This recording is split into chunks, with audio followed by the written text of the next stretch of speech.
Incidente mortale a Mirano, a perdere la vita un 28enne di Vigonza. Sul posto al momento dell'incidente anche il sindaco Baggio, il suo telefono, racconta, suonava quando già non c'era più.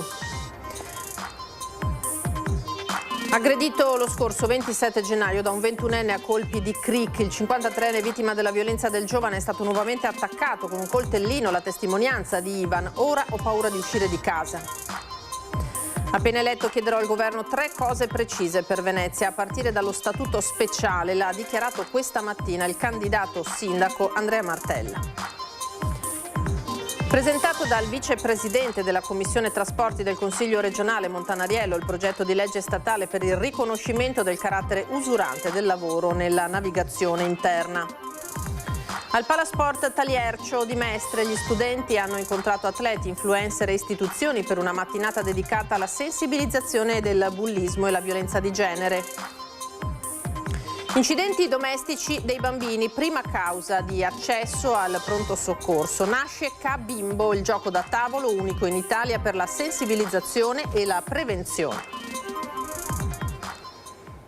Buonasera, bentrovati, eccoci in diretta con l'edizione di Venezia dei nostri telegiornali e dunque partiamo dalla cronaca e dalla ennesima giovane vita spezzata sulla strada perché c'è stato un incidente mortale nella serata di ieri a Mirano.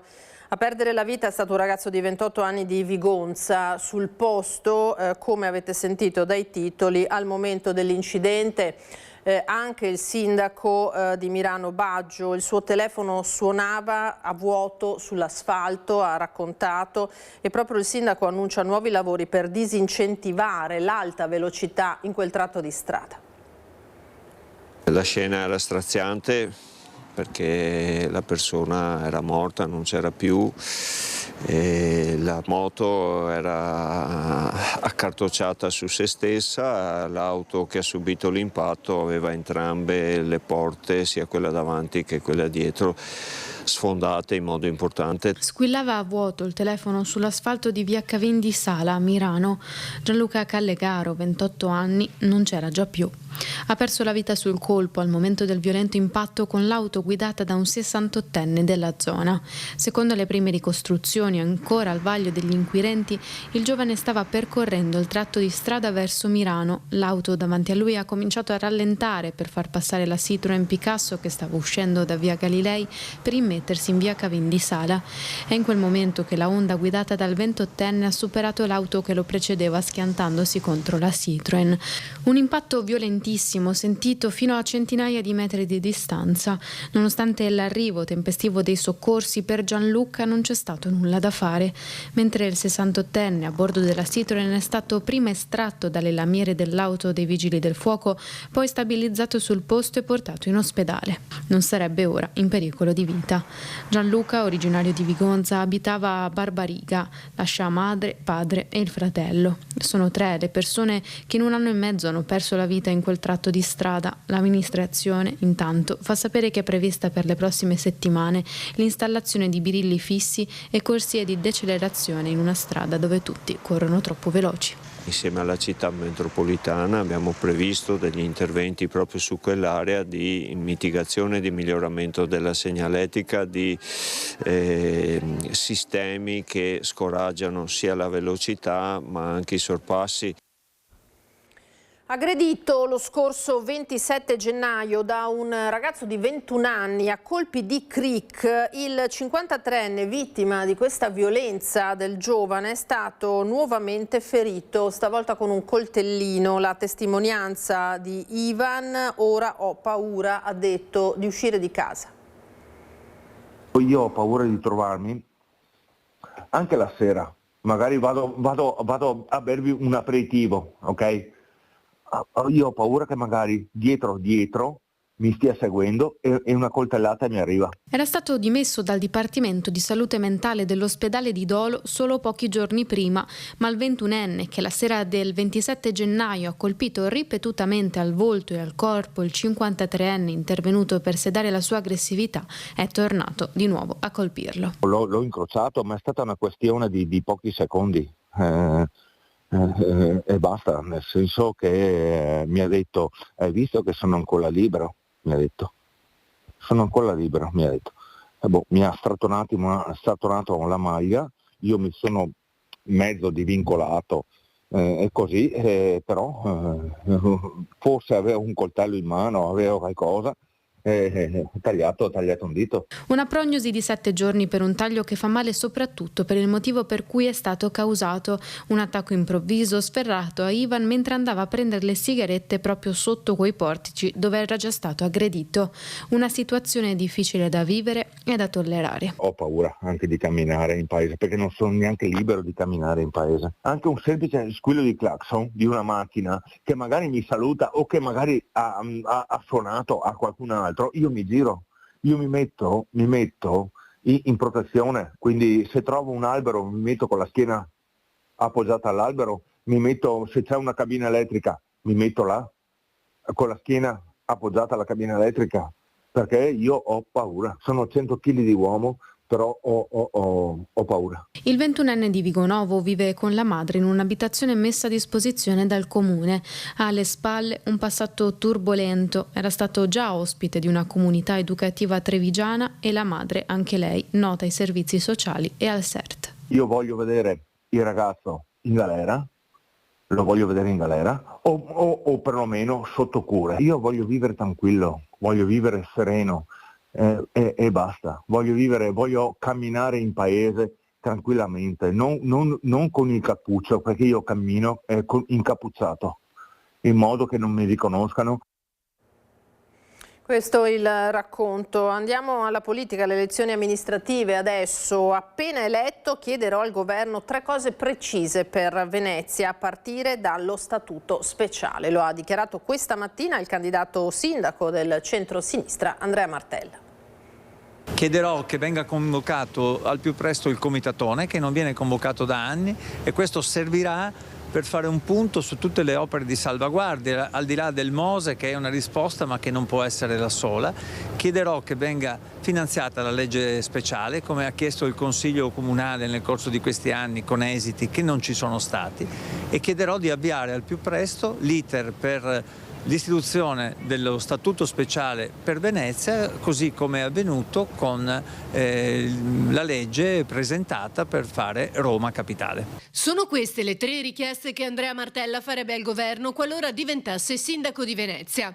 Per il candidato di centrosinistra, oltre al rifinanziamento della legge speciale, è essenziale che la città abbia lo statuto speciale, vista la sua delicatezza e specificità. Significa che Venezia potrà avere un'autonomia reale e una potestà legislativa su alcune materie fondamentali. Penso alla casa e all'edilizia pubblica, al turismo, alle attività culturali, ai servizi sociali. Insomma, una riforma davvero in chiave federalista che potrebbe essere davvero più vicina a quelli che sono i problemi dei cittadini. Non solo, anche un'autonomia finanziaria con la possibilità di trattenere nel territorio parte delle risorse che vengono generate, e quindi dando più possibilità finanziarie, più capacità di fare delle politiche attente ai bisogni dei cittadini. La proposta si fonda sul percorso sfociato nel disegno di legge costituzionale già depositato da Martella al Senato, che modifica l'articolo 114 della Costituzione, conferendo a Venezia appunto uno status autonomo sul modello di Roma Capitale. Venezia è una città unica, è una città speciale, e quindi si capisce perché deve essere tutelata anche dallo Stato e deve essere prevista in Costituzione proprio per questa sua unicità, e quindi io propongo di modificare l'articolo 114 della Costituzione, prevedendo anche l'inserimento di Venezia insieme alle regioni, ai comuni, le città metropolitane, anche la città di Venezia. È presentato invece dal vicepresidente della Commissione Trasporti del Consiglio regionale Montanariello il progetto di legge statale per il riconoscimento del carattere usurante del lavoro nella navigazione interna. Anche il lavoro della navigazione interna è usurante e deve essere riconosciuto. Da qui parte il progetto di legge presentato dal consigliere regionale Dem Montanariello. Chiediamo sostanzialmente di porre fine a un'ingiustizia. Oggi un autoferrotranviere, un autista è lavoro usurante ai fini pensionistici. Un pilota, un comandante, un marinaio che sono autoferrotranvieri, stesso contratto nazionale, stessi livelli parametrali, stesse aziende, non sono lavoratori usuranti. Ma, evidenzia Montanariello, l'esposizione prolungata a rumore e vibrazioni, condizioni climatiche estreme, turnazioni irregolari e carichi di responsabilità elevati, con uno stress fisico e mentale continuo, non possono non rientrare nel lavoro usurante. Però parliamo di qualche migliaio di persone che hanno una disparità a parità di contratto nazionale e di aziende da tutto il resto d'Italia. Quindi se sei, per chiuderla, pilota, se sei autista sulla corriera sei lavoro usurante, se sei autista di mare, per usare un termine improprio per farlo capire a chi magari non conosce questa realtà, no, pensiamo che sia una profonda ingiustizia che incide fortemente su quelle che sono, non sono le ricadute pensionistiche di piloti, comandanti e marinai, ma soprattutto su quella che è anche l'attrattività di un lavoro che dopo ci chiediamo perché perde attrattività. Soprattutto per una città come Venezia. Per Venezia e per la laguna di Venezia vuol dire tutto ciò che si muove su acqua nel trasporto pubblico locale. Guardiamo avanti, cerchiamo di sistemarlo, è un provvedimento che porta giustizia e che credo ai fini del bilancio dello Stato e dell'INPS incida meno di un pacco di patatine visto il numero di lavoratori, però sono migliaia di lavoratori che oggi hanno un trattamento diverso senza nessun motivo. Al Palasport Taliercio di Mestre invece gli studenti delle scuole della provincia di Venezia hanno incontrato atleti, influencer e istituzioni per una mattinata dedicata alla sensibilizzazione sui temi del bullismo e della violenza di genere. Oltre 750 studenti e studentesse delle scuole medie e superiori della provincia di Venezia a lezione sul bullismo al Palasport Taliercio di Mestre. Una mattinata evento dedicata alla prevenzione, all'informazione e alla sensibilizzazione sui temi del bullismo, del cyberbullismo e della violenza di genere, tra testimonianze di influencer, forze dell'ordine e atleti. Ha fatto molto piacere soprattutto raccontare la mia storia e cercare di far capire a loro di parlare, essere aiutati e supportarsi a vicenda, non cercare di affossarsi, ecco. E la cosa importante è sempre credere nei propri sogni e cercare di raggiungere tutti gli obiettivi, e quindi diciamo che questo è il messaggio che ho lanciato. Iniziativa promossa dall'associazione Medea in collaborazione con il Comune di Venezia. Il successo è riuscire ad entrare anche solo in un giovane, perché se riusciamo a prendere una persona e conquistarla abbiamo già fatto un buon lavoro. L'obiettivo della campagna è chiaro: fornire ai giovani strumenti concreti per riconoscere e combattere le prevaricazioni, promuovendo la cultura e il rispetto della solidarietà. All'incontro con i giovani è importante la presenza delle istituzioni. Vengo sempre volentieri a parlare con i giovani, credo che sia il migliore investimento che possiamo fare nella nostra società, cercando di rispettare quelli che sono i valori fondamentali e di renderci comunità. La lotta alla violenza e al bullismo riguarda naturalmente anche noi adulti. È una mia campagna personale, io sono la prima firmataria di una legge che è diventata legge dello Stato, la 150 del 2025, che istituisce proprio il 16 di maggio la giornata contro il body shaming. Abbiamo anche parlato del valore della denuncia, perché gli atti di bullismo, gli atti di violenza vanno denunciati. Sono momenti che ci permettono di continuare la nostra attività di sensibilizzazione e prevenzione. Uno dei messaggi che vogliamo dare è di essere ambasciatori nella diffusione di una cultura del rispetto, della tolleranza, della solidarietà. E parliamo di riciclo adesso, perché il Veneto si conferma tra le regioni più virtuose d'Italia nella raccolta dei rifiuti elettronici. Nel 2025, secondo i dati, sono state gestite quasi 23.000 tonnellate di RAEE domestici, pari al peso di 3 Tour Eiffel, un risultato che vale alla regione il terzo posto nella classifica nazionale, con una crescita dello 0,8% rispetto all'anno precedente. A guidare la raccolta è la provincia di Treviso con 5.900 tonnellate Tonnellate, seguita da Padova, mentre chiude la classifica Rovigo. Tra i rifiuti più trattati, grandi elettrodomestici come lavatrici e forni, seguiti da frigoriferi e congelatori. Il corretto riciclo ha permesso di recuperare migliaia di tonnellate di ferro, plastica e rame, evitando l'emissione di 76.000 tonnellate di CO2 e risparmiando oltre 31 milioni di kilowatt-ora di energia elettrica, l'equivalente dei consumi annui di una città di quasi 29.000 abitanti. Un risultato che conferma l'importanza della raccolta differenziata anche evidentemente per i rifiuti tecnologici. L'Ulstra è serenissima adesso perché ha ideato il primo gioco da tavolo italiano per evitare gli incidenti domestici ai bambini da 0 a 5 anni. È un modello che vogliamo esportare in tutto il Veneto, permettere un dialogo tra genitori e figli e soprattutto grazie a questo dialogo lavorare sulla prevenzione degli incidenti domestici è qualcosa di assolutamente positivo e che vogliamo assolutamente rendere esteso a tutti. Il modello da esportare in tutto il Veneto parte dalla Ulstra Serenissima di Venezia. Si chiama Cabimbo ed è il primo gioco da tavolo italiano che insegna la prevenzione degli incidenti domestici tra i bambini da 0 a 5 anni. Il problema è serio. Solo l'anno scorso ci sono stati 1.275 accessi ai pronto soccorso pediatrici dell'azienda sanitaria veneziana per traumi casalinghi. Altri 25 bimbi e li trasportati in codice rosso dal SUEM 118 alle rianimazioni pediatriche regionali competenti. 2 nel 2024 sono deceduti.